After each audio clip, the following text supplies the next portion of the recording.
I am going to do this out of sync a little bit, just because I need to light it now. Do you have that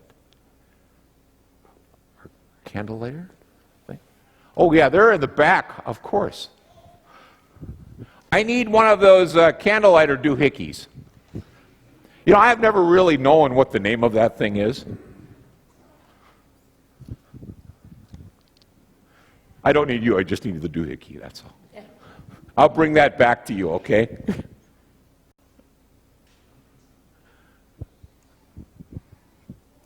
We will talk about the Advent wreath in a short period of time, but because my message is about this first candle that we light, it might be appropriate that I light it right now.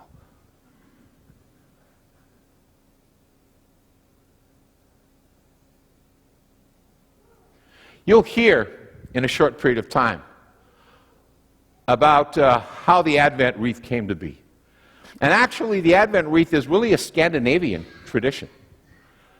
Because in the dark times, in December in Norway and in Denmark and in Sweden, they would light a log wreath, or they would light a circular wagon wheel with candles. And then they would take and they would spin that wagon wheel so that the lights would just come together in a solid ring.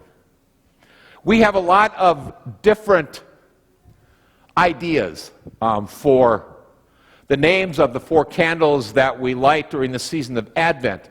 And there is no right or wrong to any of them. There really isn't. But the first candle that many times we light is a candle called the Hope Candle. And it is called the Hope Candle because it talks about the hope that is to come. That hope that each and every one of us have for God to send His Son to us as He did so long ago.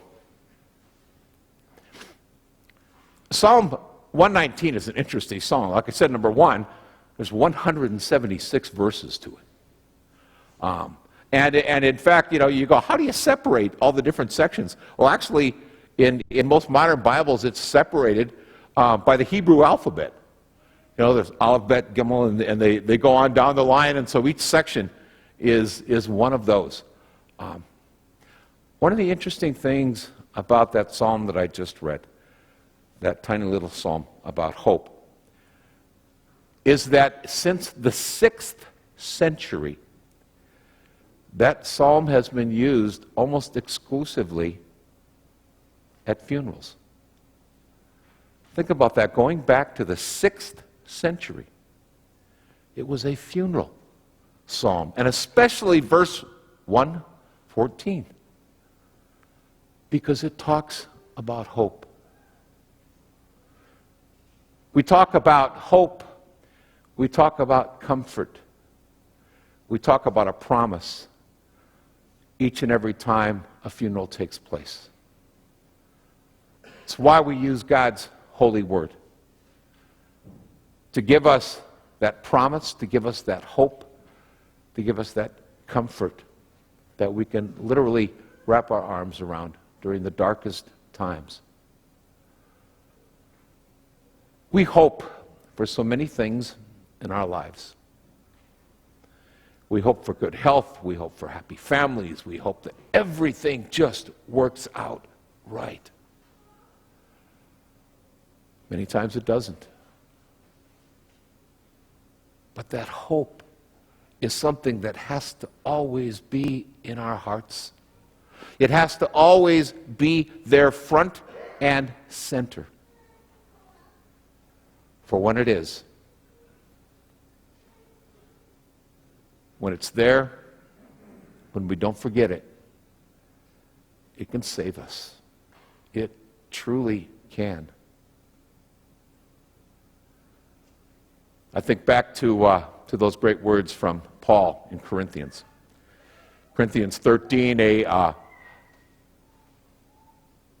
chapter that a lot of folks think is a wedding chapter, but actually more and more I've seen it as one of the most incredible funeral pieces that one could ever read.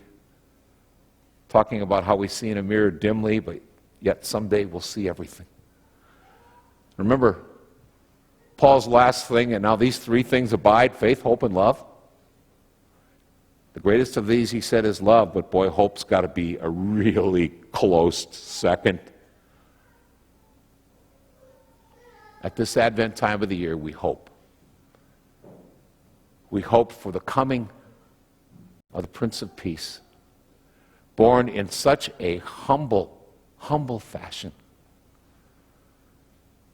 Born in a fashion where not kings and queens and princes were the first to hear about it, but a bunch of lowly farmhands, a bunch of shepherds,